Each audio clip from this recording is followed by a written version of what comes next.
तो हेलो दोस्तों, क्या हालचाल? सब बढ़िया। तो मैं उम्मीद करता हूँ कि आप स्वस्थ होंगे, मस्त होंगे और अच्छे से अपनी पढ़ाई कर रहे होंगे। तो दोस्तों, हमने प्रश्नावली 9.1 के कितने क्वेश्चन कर लिए थे? क्वेश्चन नंबर 8 तक कर लिए थे। आज कौन सा क्वेश्चन होगा? क्वेश्चन 9। तो फिर शुरू करते हैं ना। चलिए फिर शुरू करते हैं ना।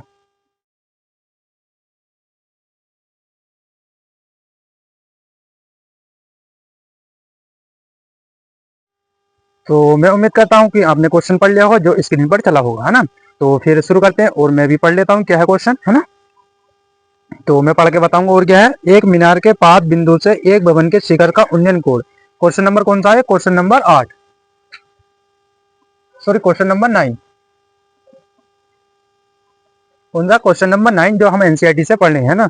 ये बोर्ड के लिए भी इंपॉर्टेंट है और सभी चीज के लिए नॉलेज के लिए भी इंपॉर्टेंट है, निकालने के ना। तो शुरू करते हैं ना। तो मैं पढ़ता हूँ पहले। क्या? एक मीनार के पाद बिंदु से एक भवन के शिखर का उन्नयन कोण। उन्नयन कोण मतलब कि जो जमीन से ऊपर को देखा जाता है वो क्या होता है? हमारा उन्नयन कोण था। एक मीनार के पाद बिंदु से एक भवन के शिखर का उन्नयन कोण 30 डिग्री है और भवन के पाद बिंदु से मीनार के शिखर का उन्नयन कोण कितना है? 60 डिग्री है। यदि मीनार की ऊंचाई 50 मीटर हो तो भवन की ऊंचाई ज्ञात कीजिए। तो इसमें क्या दे रखा है सबसे पहले?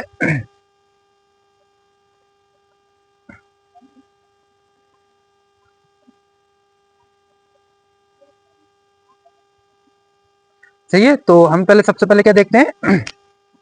इसे क्या मान लिया हमने? मीनार। सही है। तो ये क्या है? हमारा भवन। भवन से कितना कोण बना दिया और मीनार के पाद बिंदु से ये बनेगा चित्र, है ना। अब ये क्या बोल रहा है? मीनार के पाद बिंदु से एक भवन के शिखर का उन्नयन कोण, यानी कि मीनार का पाद ये हो गया और भवन का शिखर ये है। तो इसका उन्नयन कोण कितना? 30। समझे?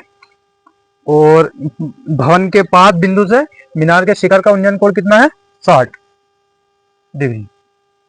तो हमें ज्ञात क्या करना? भवन की ऊंचाई ज्ञात करनी है, यानी कि इसकी यहां से लेके इतनी क्या हाइट ज्ञात करनी है।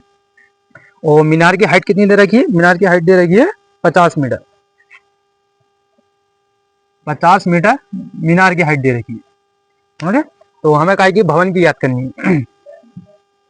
भवन की ऊंचाई याद करनी है। भवन की ऊंचाई, ठीक है। भवन की ऊंचाई याद करनी है। तो सबसे पहले देखते हैं, पहले नामकरण कर लेते हैं। ए, इसे ए मान लो, इसे बी मान लो, इसे सी मान लो, इसे डी मान लो। सही। तो सबसे पहले देखते हैं त्रिभुज ए सी डी में।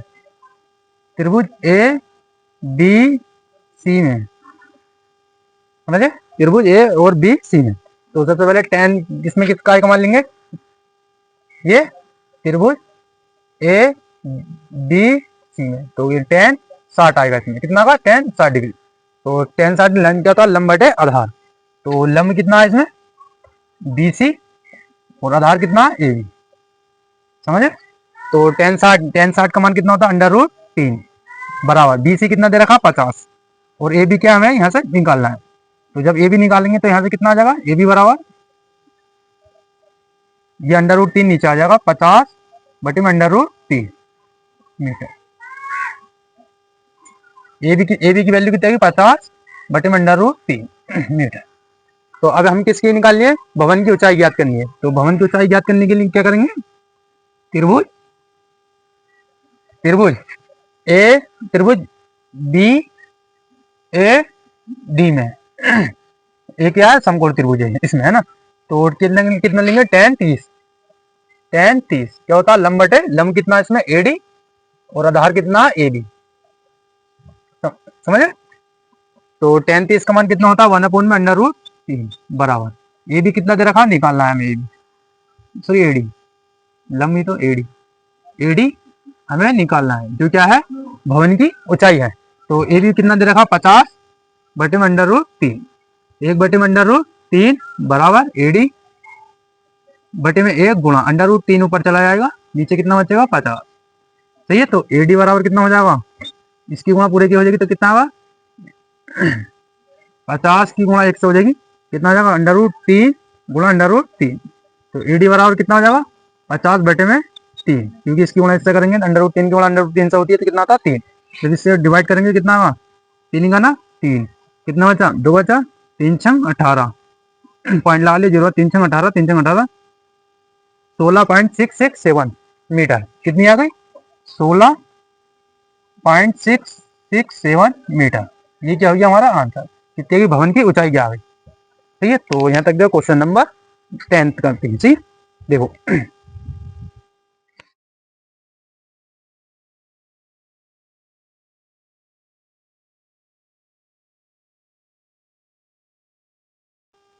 तो मैं उम्मीद करता हूँ कि आपको क्वेश्चन नंबर 9 समझ में आ गया, और जो क्वेश्चन स्क्रीन पर चला हुआ क्वेश्चन नंबर 10 भी आपको समझ में आ चुका होगा। तो हाँ समझ लेंगे, आपने पढ़ा होगा तो उसे थोड़ा बहुत आइडियाज लगा होगा कैसे हुआ। अगर नहीं आइडियाज लगा तो मैं बताता हूँ कैसा किस टाइप से होगा क्वेश्चन, है ना। तो मैं फिर पढ़ता हूँ ना, कौन सा क्वेश्चन है। क्वेश्चन क्या है, एक लड़का सॉरी एक 80 मीटर चौड़ी सड़क के दोनों ओर आमने सामने लंबाई वाले दो खंभे, एक सड़क की चौड़ाई कितनी है, यानी कि चौड़ाई कितनी है 80 मीटर है, तो लगा लेते हैं ना। आंसर शुरू हो गया ना क्वेश्चन 10 का। तो चौड़ाई कितनी है ये सड़क की, यहां से लेकर यहां तक की 80 मीटर, समझे। तो 80 मीटर क्या है, इसकी चौड़ाई है सड़क की, ये सड़क है हमारी 80 मीटर चौड़ाई है। और दोनों ओर आमने सामने समान लंबाई वाले दो खंभे, यानी कि इस खंभे की भी हाइट कितनी है और इस खंभे की भी हाइट सेम है, समझे, सेम है। लगे हैं इन दोनों खंभों के बीच सड़क के एक बिंदु से खंभे के शिखर के उन्नयन कोण क्रम से 60 और 30 है, खंभों की ऊंचाई ज्ञात करो और खंभों से बिंदु की दूरी ज्ञात करो। इन दोनों खंभों के बीच सड़क के एक बिंदु से खंभे के शिखर, यानी कि ये एक शिखर एक बिंदु से कितनी है, एक खंभे के शिखर से सड़क के कितनी बिंदु दूरी तक है, कौन सा एंगल बना दिया 60 डिग्री का एंगल, समझ गए। और इस वाले से कितने डिग्री का एंगल बना रहा है 30 डिग्री का एंगल, समझे। या फिर इसे इधर को कर लो, 60 इधर लिख लो 30 इधर लिखो, कोई वो नहीं है ना, काम करने की वो है। तो यहाँ से लेकर यहाँ तक की दूरी कितनी होगी, हमारे लिए हमने यहाँ से यहाँ तक की लेकर कितनी दूरी x, समझे। तो अब यहाँ से जब 80 में जब यहाँ से लेकर यहाँ तक की दूरी निकालेंगे और यहाँ तक की दूरी है तो कितना कैसे लेंगे 80 माइनस कैसे लिखेंगे, कितने लेंगे 80 माइनस एक्स, यहाँ तक की दूरी, यहाँ से पूरी यहाँ तक की दूरी कितनी है 80 मीटर, समझे। यहाँ से लेकर यहाँ तक की दूरी कितनी मानी है x, और यहाँ से लेकर यहाँ तक की दूरी कितनी होगी 80 माइनस एक्स, क्योंकि 80 को टोटल पूरी है तो निकालनी तो कितनी आ गई। तो अब क्वेश्चन करते हैं खंबे की ऊंचाई, कौन कौन सा करना, खंभों की ऊंचाई, खंभों की ऊंचाई, खंभों की ऊंचाई ज्ञात करनी है। और क्या है दूसरा प्रश्न, खंभों से बिंदु की दूरी, खंभों से बिंदु की दूरी, ये दो प्रश्न क्या हमें निकालनी है, समझे। तो इनकी हाइट क्या है, ये भी h है और ये भी क्या है, ये भी क्या है h, समझे। तो सबसे पहले क्या लगाते हैं हम tan 60 का, इसे a मान लो, इसे b मान लो, इसे c मान लो, इसे d मान लो और इसे e मान लो, समझिए। तो शुरू करते हैं, फिर खंभों की ऊंचाई क्या है h मानिए, माना, आंसर लिख लो, सॉरी आंसर तो लिखा हुआ है, माना खंभों की ऊंचाई h है, यानी कि DE बराबर है BC के, समझे। तो अब कहते हैं त्रिभुज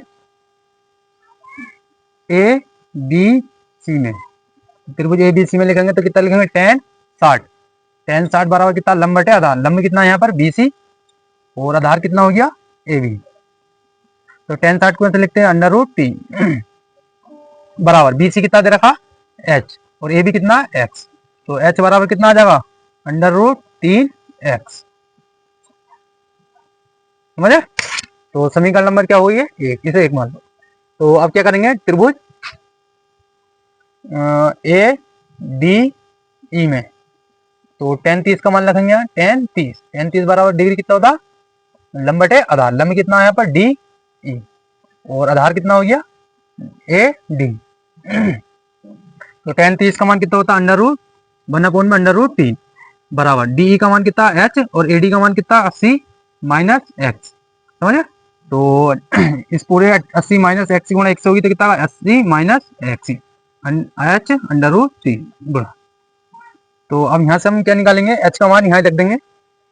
तो एच का मान इसे समीकरण नंबर, चलो इसे समीकरण नंबर क्या मानेंगे 1। तो आप कैसा करेंगे, एच का मान समीकरण नंबर ये है एच का मान, एच का मान तो ये है, तो एच का मान समीकरण नंबर 1 में रखने पर, जब समीकरण नंबर 1 में रखेंगे तो कितना आएगा 80 माइनस एक्स बराबर एच का कितना √3 एक्स गुणा √3, समझे। तो 80 माइनस एक्स बराबर कितना आ जाएगा √3, इस √3 के √3 की गुणा होगी तो कितना आ जाएगा खाली 3 एक्स, ये माइनस का अंदर आके काय को हो जाएगा प्लस का, तो 80 बराबर 3x प्लस एक्स, तो कितना 4x बराबर कितना आ जाएगा 80, तो x बराबर कितना आ जाएगा 80 बटे में 4, इससे काट देंगे तो कितना आ जाएगा 20, तो x बराबर कितना आ गया 20। सही है। तो अब यहाँ क्या है, h का मान 3 गुणा, अब x का मान कितना आया 20, तो यहाँ कितना रखेंगे 20, तो कितना आया 20 √3 मीटर। खंभों की ऊंचाई कितनी आ गई 20 √3 मीटर, खंभों की ऊंचाई कितनी आ गई 20 √3 मीटर, 20 गुणा √3 मीटर, ये हो गया हमारा आंसर। अब खंभों से बिंदुओं की दूरी, तो खंभों से बिंदुओं की दूरी एक तो आ गई कितनी 20, और एक दूसरे ये पहला खंभा मान लो, ये कौन सा दूसरा खंभा, तो दूसरे खंभे पहले खंभे की कितनी आ गई 20 मीटर, ये पहले खंभे की है, दूसरे खंभे की कितनी है 80 माइनस एक्स है, तो दो पहले खंभे की दूसरे खंभे की ये दूरी, दूसरे खंभे की दूरी कितनी है 80 माइनस एक्स, तो 80 माइनस एक्स की मान कितना 20, तो यहाँ पर 20, तो कितना बचेगा 60, तो कितनी आ गई 60 मीटर। दूसरे खंभे की कितनी आ गई 60 मीटर, पहले खंभे की 20 मीटर, और खंभों की ऊंचाई कितनी आ गई 20 गुणा √3, ये हमारा एक आंसर हो गया, एक ये है आंसर और एक ये। तो देखो यहाँ तक फिर, तो आज के लिए इतना ही काफी, फिर मिलते हैं नेक्स्ट वीडियो में। और वीडियो पसंद आई हो तो लाइक करें, कमेंट करें और शेयर ज्यादा से ज्यादा करें। ओके, धन्यवाद।